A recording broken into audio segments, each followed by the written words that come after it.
everyone, let's have a look at an eye exam with SiVIEW. To perform an eye examination, you must first create a patient record.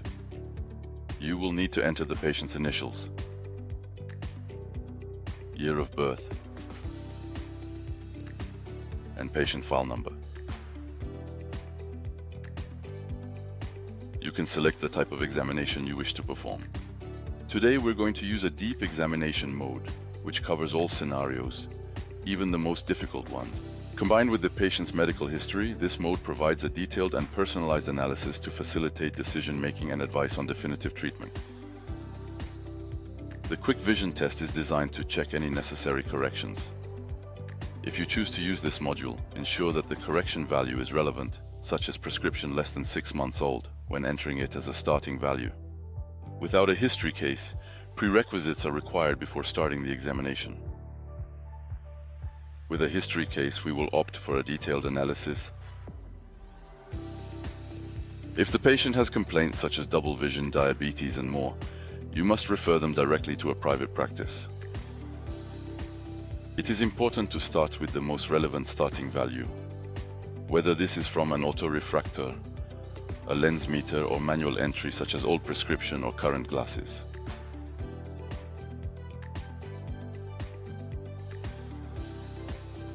The pupillary distance can be exported from the autorefractor or entered manually. Providing this information ensures that the lens is correctly centered. An incorrect pupillary distance value may result in double vision or incorrect readings. Before starting, ensure that the patient is correctly positioned behind the instrument, that the lenses are well centered, and that there is no fogging or tilting of the instrument. Throughout the test, inform the patient that they will experience deliberate blurring and clear vision. They should keep both eyes open at all times, even if one eye is covered. Strict adherence to the instructions is essential, as it will have a significant impact on the patient's responses. The first step is to check the patient's visual acuity without correction. The aim is to determine the patient's visual acuity. It's acceptable if the vision is not clear.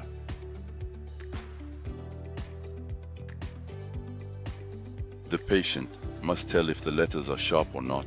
He doesn't have to read the letters. If the patient hesitates, choose No. A deliberate blur is then induced to ensure that the patient is neither overcorrected or undercorrected.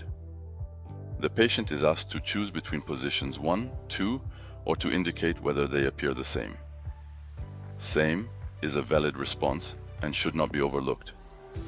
If the patient hesitates, select Same. Astigmatism is checked. If none is found and visual acuity is still low, a second test is offered for astigmatism verification. The patient is asked if any directions appear sharper, darker, blacker, or all the same. All answers are valid.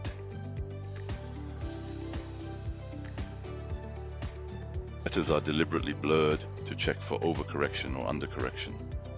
The expected response is blurry. Switching to the left eye, remind the patient to keep both eyes open. Visual acuity without correction is checked and corrected for better visual acuity.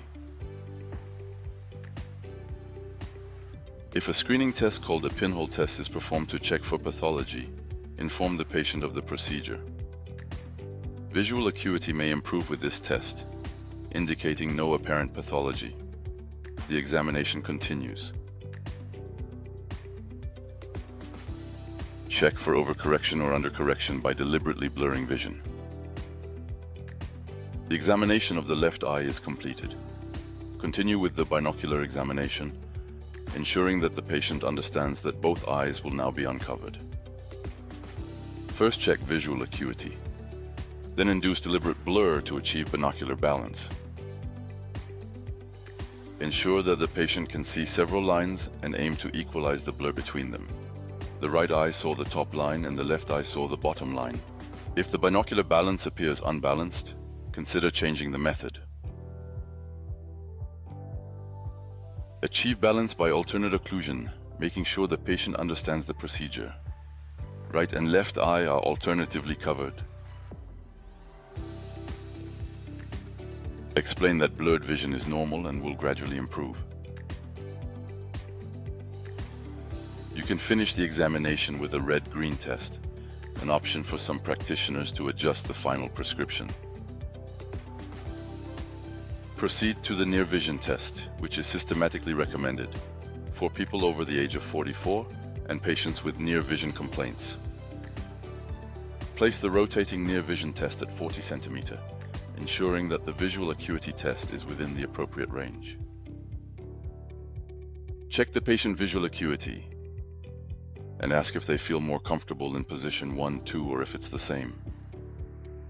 Continue by asking the patient to focus on a group of letters. During the next test, a lens is quickly placed and removed.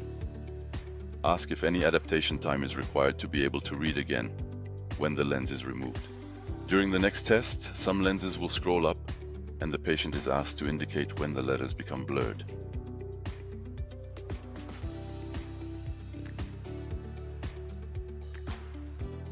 The near vision test is complete. You can now have a look at your patient test report.